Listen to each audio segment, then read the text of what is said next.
I was thinking a lot about how much should we demo, thinking about that it is 4 in the evening and my session is after a break.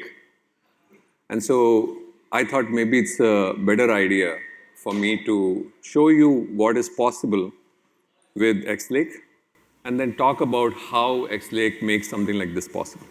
Okay? So I set this up. I didn't really, try this out. I have 2 prompts here. And so the first one I'm going to paste right here is a simple question. So I know that there is a data set somewhere. I don't know where it is. And I'm just going to ask Claude that tell me which provider has the worst denial rate in the Hive catalog, demo healthcare tables, and say also visualize. Right? So what's going to happen is that they say, let me search for it. And the first thing it's going to do is said, hey, I kind of figured out where it is. It's in the Hive catalog. Look for the tools. And the first thing it actually does is spin up a sandbox. Now, when it's spun up the sandbox, what's really happening, and we'll let this run. It's kind of boring to look at, the thinking process of an LLM. And then I can go and show, hey, look at all the code which ran and the code context got created, but it's kind of boring. So we'll let it run and we'll come back to it.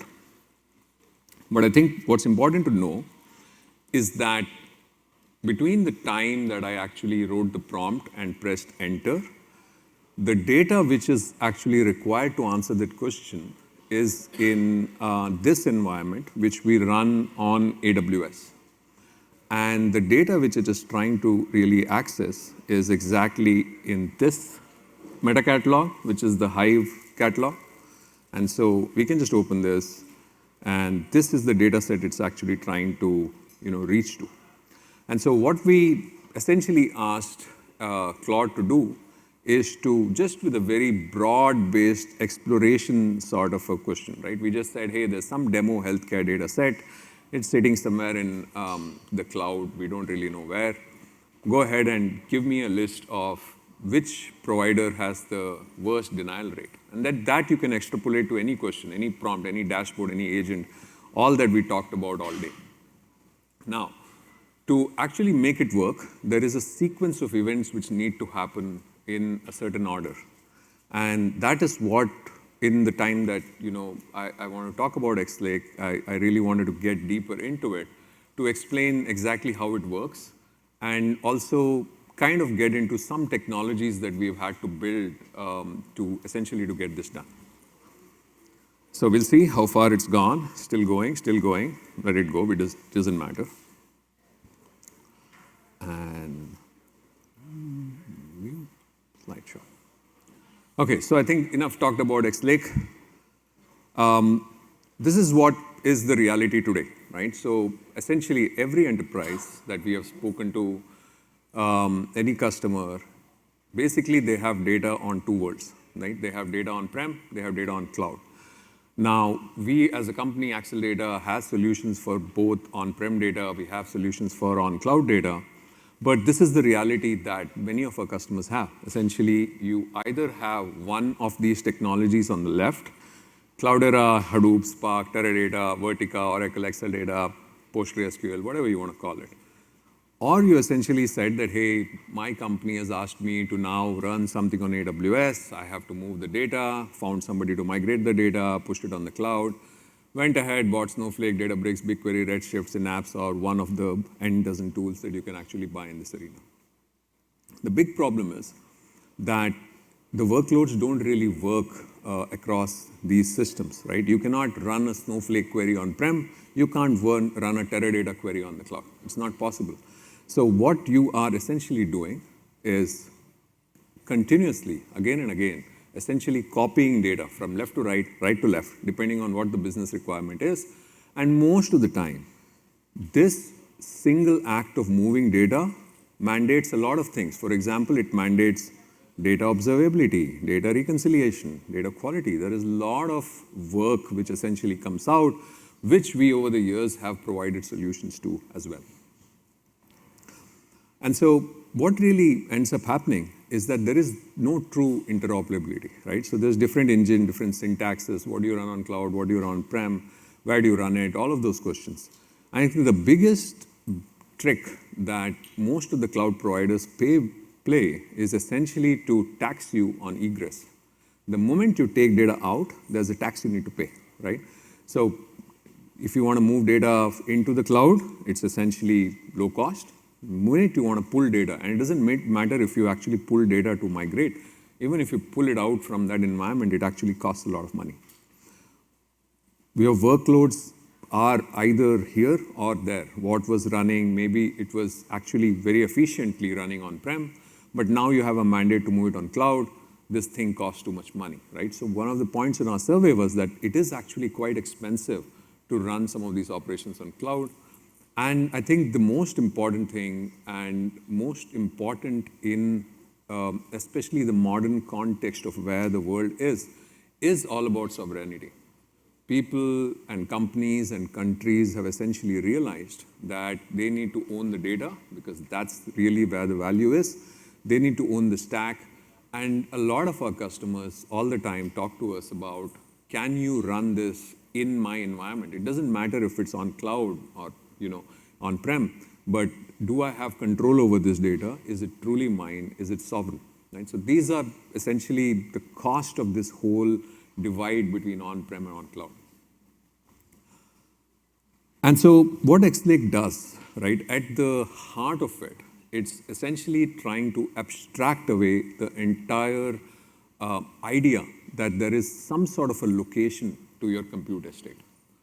And this is important because, as you, and I think Rohit talked a lot about it, and everybody talked a lot about it, and it does seem that over a period of time, there are going to be a lot of non-human actors working inside your organization.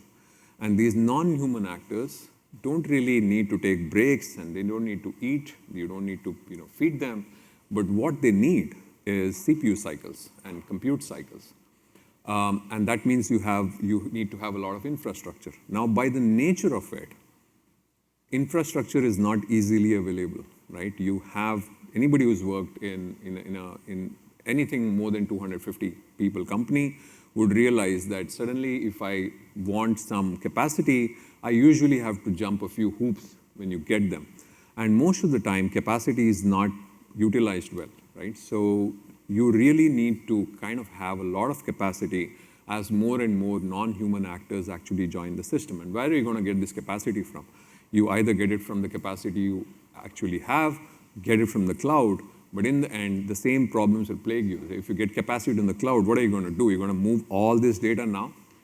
And so, one of the most interesting conversations I had recently, somebody said that, in their team, they're vibe coding apps now, and it takes 2 weeks to develop something. And then when you want to deploy it, you go to the DevOps people and you ask them, hey, you want to deploy it? And they say, okay, come back after 3 months.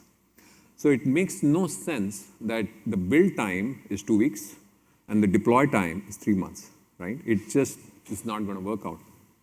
So I feel there's a new architecture that you need where your entire compute estate is essentially abstracted away from you.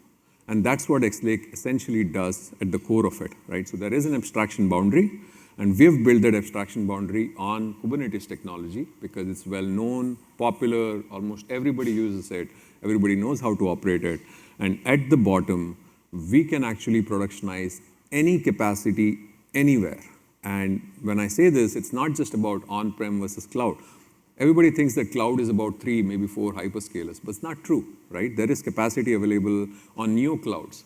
I'm sure in the next couple of years, you're going to buy more capacity of, maybe Oracle. You're going to buy more capacity. You bring in more capacity with VMware or Akamai, wherever you can find capacity because you need it. And at that time, you're not going to completely, migrate away. You don't want to have an N cross N matrix on where do you migrate data from where. And so this is exactly the heart of xLake is this abstraction boundary that we have built. And the same workload, whether it's Spark or it's agents or it's LangGraph or it's SQL, any use case, any job, any workload you can think of is now basically placed by policy. And when I showed you the demonstration for CloudBurst earlier, one of the policies that CloudBurst was using is basically about optimal placement cost. Can I use spot? Can I reduce price? Where is the data? And I place it there. Other terminologies might be, hey, is the data sovereign? Is there any private data? Is there any data that we don't want to move? Is there data in a location, maybe in Ireland, where only certain jobs should always land in Ireland or in Frankfurt, right? Or in Virginia? It doesn't matter. And so the placement of the jobs in xLake is always driven by policy. It is not driven by the fact that, okay, you bought this software and it works on Azure, therefore your data and your compute has to go to Azure. I think it's an antiquated concept. It's been around for now 20 years, and it doesn't make any more sense. And so the xLake platform essentially is 8 of these pillars, we call them. Some of this we had to build and invent. Many of them are kind of available, and we have put this together. And what I would like to do now is very briefly go over some of these things, explain why it is important, and then we go back to Claude and see if we actually could run the demonstration, right? So let's go one by one. This I mentioned shortly. Kubernetes is the base layer, right? So you always need some sort of a common abstraction which everybody understands. You can't invent everything by yourself. We're big on Kubernetes from the day I think the company started. Our first deployment was on Kubernetes. We have deep expertise in this technology. We have built a lot of things on top of this, and everything that we deliver. ODP has Kubernetes-related functionality. Pulse works on Kubernetes. Pulse can monitor Kubernetes. ADOC works on Kubernetes. Our data planes work on Kubernetes. So we have this deep experience where we know how Kubernetes works, and we can make it work in any situation. Now, Kubernetes in cloud does not always mean EKS, GKE. It means any flavor. So you might have OpenShift, you might have Rancher, you might have Oracle. You might be buying Kubernetes capacity of DigitalOcean. For us, it doesn't matter. It's extracted away.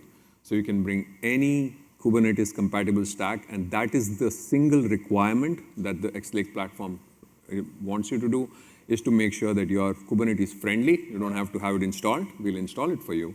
But you should know that the substrate is essentially Kubernetes. The next thing is all about xCompute. I think we covered this a little bit. Essentially, xCompute is the layer which kind of stitches all this together. And it is hybrid by default, right? It's built for the hybrid world. Like I talked about it earlier, the placement of the workload, agents, or jobs essentially follows a certain policy, and that policy is flexible for you guys to decide. For example, like I said, you can say these jobs should never leave this location, or you say, hey, how can I get it done under $20 and then get it on spot on the cloud, right? We're continuously adding new engines. So those of you who use the ODP platform know that it comes in with maybe 20 engines, right? You have everything from ClickHouse to Spark to Trino to Impala, anything and everything. And a lot of it is built on our own open source foundation, right? So the ODP platform is essentially our fork of the entire big data technology set. And we continuously do security patches, performance patches on top of it. And so the entire substrate is built on it. So we have a wide variety of engines that you can actually deploy. And the way it actually works in practice, let me show it to you. So on XDP, let's look at this. So any cluster or any infrastructure that you bring on board, when you look at the one which we installed in the morning when I ran the demo cluster, or at the standard one which comes built in, at this point in time, we have the possibility for you to install any of these technologies on top of this, right? So the SQL engine is worked on Trino. There is notebooks, there is Spark, there's Airflow, there's NiFi. We are working on, we're working on AI editors. We're bringing in RAG technologies. So this is, a technology stack where you can choose, depending on which environment, what technology to use. So you can really have one environment which runs just Spark, one environment for agents, one environment which runs SQL plus agents. You can just decide, you can have one environment where there's just Jupyter notebooks. So it's completely left to you on how you want to do it. And this is going to be filled up with a marketplace where you can just choose the technology stack that you want to run, completely open source, driven by ODP, guaranteed to be sovereign, guaranteed to be the fact that for any technology stack that you install through xCompute, the source code for that is actually available on our GitHub. Let me go back to this. Okay. We covered xStore a little bit. xStore is our global metadata catalog. It's a combination of a business plus technical metadata catalog. It's one global namespace. So imagine that everything from your files on S3 to your files on Hive on-prem to your Kafka topics to your machine learning models is registered under one global namespace. Now, when I say one global namespace, that means no matter how many xCompute clusters you launch, in what environment, in what geography, our technology will make sure that it has access. And you decide using policy whether you want to give access or not. So if you have, let's say, a file sitting in US East 1, and if you wish that this file is accessible of, let's say, an on-prem data center running in Singapore, our technology can actually make it happen, right? It can connect it seamlessly using a high bandwidth, zero trust, highly encrypted channel, which I'll talk about a little bit. But what that allows you to do is, some of it which we covered in the morning is that your agent needs information to some data. What are you going to do, right? You vibe coded this agent, now you're going to wait 3 months for somebody to give you permissions? No. It's all self-serve, it's all on the same platform. So you go ahead and say, this user or this service user, this agent has access to this data which is sitting in US East 1, and it just works seamlessly. We've already built in, I think in my morning demonstration, I talked about onboarding a Snowflake data source. We already have integrations for Snowflake, Databricks, BigQuery. We have first-class support for Iceberg, so anybody is adopting Iceberg, completely built in. We are working on all connect. We already have for on-prem, Hive, one of our greatest strengths. And we are working with Delta, Unity Catalog, and we'll make sure that xStore is the most compatible of all metadata catalogs federated to any catalog that you can get anywhere. We've been always big proponents of, we kind of started this whole thing around data observability many years back. So observability is in our DNA in some sense. And those of you who've used some of our products know about Pulse, which is probably the best software that you can buy if you have on-prem data platform. Connected with it, there is absolutely nothing like it.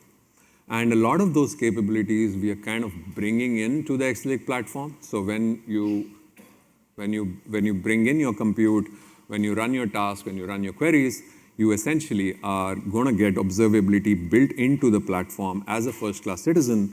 And if you go into the XDB platform, all you need to go do is go ahead, go to XDP, go to infrastructure. You can just go into xObserve. And you see some legacy, I wouldn't say legacy, some holdover. You can see Acceldata Pulse on top. But every engine that is deployed essentially is available, right? Every single feature that you can think of. And observability like this is not just on the surface that we show some metrics and basically get out from there, right? So you can actually go look at all your namespaces, what's running, how many jobs, how many applications, everything is drill downable. Look at every single job which ran, compare it, get in deeper, figure out what you want to do, how many times it ran, what executors it ran. So you can really geek out on this. Right, so those of you who really want to tweak performance, you want to make sure that every minute is saved because every minute costs money, you can actually do it. And it's a first-class built-in feature of the platform. xGovern, I talked about it a little bit in the morning as well. Built-in governance, built on top of, again, open source components, so from working with ODP. Essentially, one place where you write policies for your entire estate. So you can come in here, you can enforce a policy on your on-prem objects, you can enforce the same policy on your cloud objects, on Snowflake, on Databricks, it doesn't matter. There's one place where you go in, you pick, you want to enforce a policy on an agent, you want to enforce a policy on the user. You can go all the way till row-level policies and data masking all available in the same environment. xRoot is the part of the platform which essentially, when I talked about placement by policy, is the engine behind it, and it works on AI.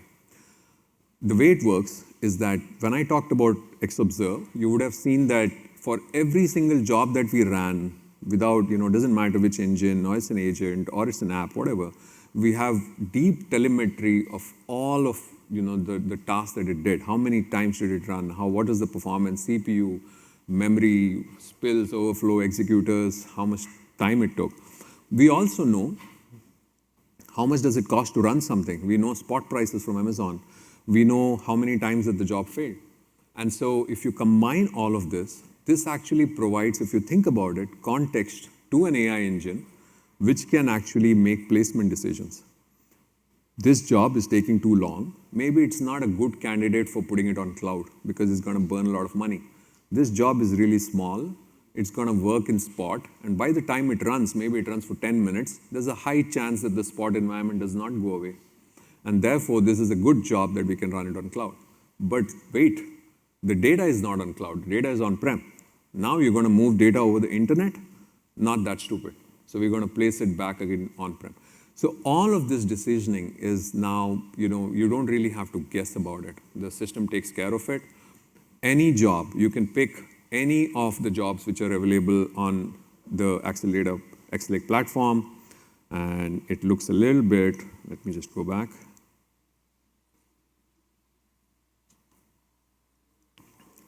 Jobs. We can pick one, doesn't matter, can be a dashboard, can be an agent, can be a job. I pick this, and all you need to do is to make sure we say AI run, and that's it. And so this is going to go and analyze all the history, the reasoning, what really happened, how many times did it fail, why didn't it fail, what is the plan, what is the data source, and basically suggest you where you should actually run it. You can go and adjust it. You can go and decide your spot prices, compute prices, whatever you want to feel like. And so we are building this as a key feature of the platform, where you can literally just let it decide where the job has to run, and we'll make sure that it runs the fastest with the lowest cost. And so at any point in time, I feel that model capabilities, you remember the graph Rohit showed, model capabilities are at that place where they can actually make some of these decisions with a lot of this data which is required to make this decision, often much better than human beings. And so we think this is going to be a key, feature going forward, which essentially brings your total cost of operation down because the placement of the job is really that efficient.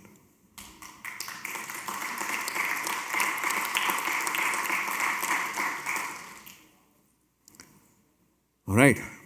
So the next couple of things are, things that we have had to build over the years. We had an interesting conversation with a customer where they said that, hey, your infrastructure or your architecture with ADOC essentially saying that data processing happens locally and the control happens on the cloud.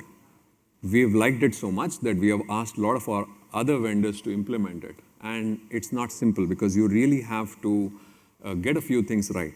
And one of the things that you really need to get right is how do you network these systems. You have clusters running all over the world. How do you make sure that they can reach each other, they can reach the data that they need? For this, we've built, this is something we've built over the years, and it's been in production now for close to 4 or 5 years, runs in all our ADOC installations. We call it CloudBridge.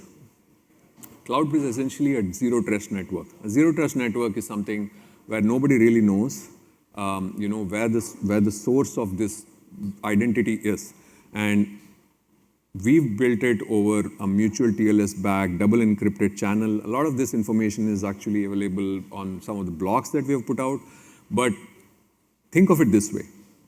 there's been a lot of talk around data meshes and how to implement them and how it actually works, and you can have it all this thing, but there's not a single implementation of a data mesh which has been put live.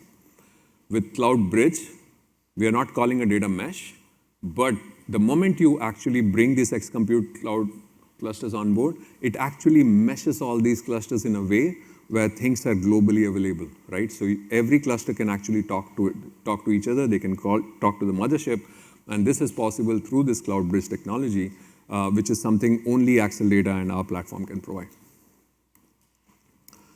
CloudBurst is, again, a part of the system which essentially allows you to burst capacity on the cloud on the fly. So you run out of capacity on-prem, or you have pressure on-prem, there are a certain set of rules that you can build.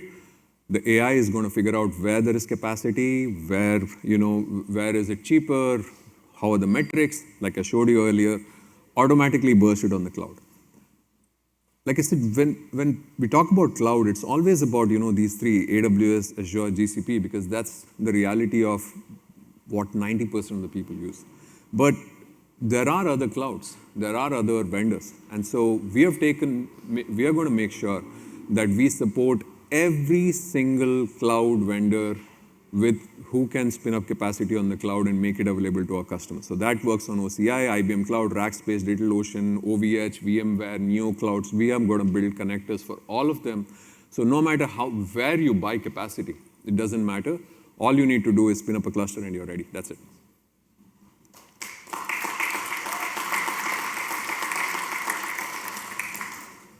And so this is the reality with and without xLake. Essentially, either you choose to run two different stacks, on-prem, on cloud, or you can just have one environment, and you can just literally, I think we had a demo here, and we have a booth up there, where you can say, take this job from this environment and run it on this environment, right? So you can do this. The workloads are basically where the workloads are. If you have Databricks workloads, it can run only on Databricks, can't run anywhere else. Basically, governance is per environment. There's a different governance for Snowflake. There's different governance for somebody else. And there's a third tool which you buy so that you can manage the governance of these two. Right? All that goes away. There's only one. There's no observability. Everybody has their own observability. And basically, there is no real bursting, right? If you buy, let's say, Snowflake on AWS, you can't just say that run this query on my DigitalOcean. It is not possible technically. And with xLake, we solve all of these problems. Essentially, it's the same thing, right? It doesn't matter where you spin it up. I could spin up an xCompute on this laptop, and the job which is running on the cloud can be placed here without any changes. And so this is a brief comparison. Of course, not everything is apples to apples, very difficult to do these things. But I felt a fair comparison between some of the alternatives that you as a customer have and what we are, what we are building and what we are trying to bring to market. Essentially, the key takeaway from all of this is the fact that if you think about it, there is no true hybrid platform out there, right? And so if you are an enterprise who really wants to have the same semantics on cloud, on-prem, want to have their options, want to have sovereignty, there are not too many options out there, right? Everybody has some sort of a partial implementation. Of course, there's a lot of features which are available, which might not be yet available on something like xLake.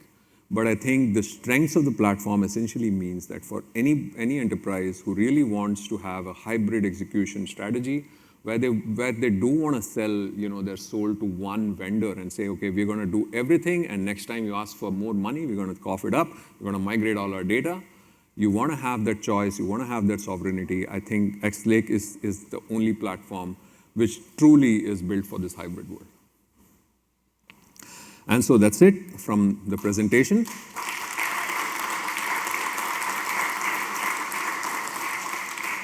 So now there is this matter that we asked a question and we forgot about it. And so let's see what really happened.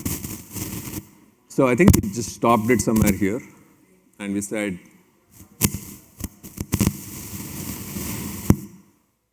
can you still hear me? No? Yes? Okay. So we started out saying, let's get all the sandbox tools, The sandbox is the XDP sandbox. Spun it up, found where the gateway is, because Trino is the gateway through which the queries go. Loaded up the Trino with this thing. Let me find all the healthcare data. You saw it actually navigated that tree all by itself. Found the data, executed a bunch of code. Then it said, oh, very good. It's 500,000 claims across 2,000 providers. Let me go figure this out. Wrote some more code. Where did it write this code? This code was written in the Acceldata.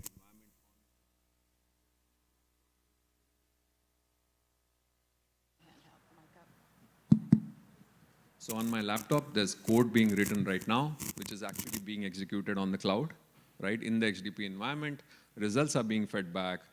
It's already figured out that, hey, my data set generation skills are not that good. There's some misalignment, but I'll ignore all of that. Basically, all of this ends up to saying, here is the question that you really wanted.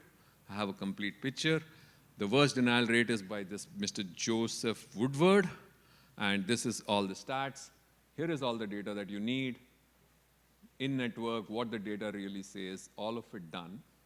I don't know how long it took, but I'm guessing that it would be much, much, much faster that if you ask somebody in your teams to go actually find this data, which was lying somewhere on the cloud, figure this information out, bring it back, wire it, make sure that it's governed, make sure that it's placed, the job ran somewhere. All of that would take a long, long time. Whereas here, we could actually, using xLake, we could actually get this done in about 10 minutes. Thank you.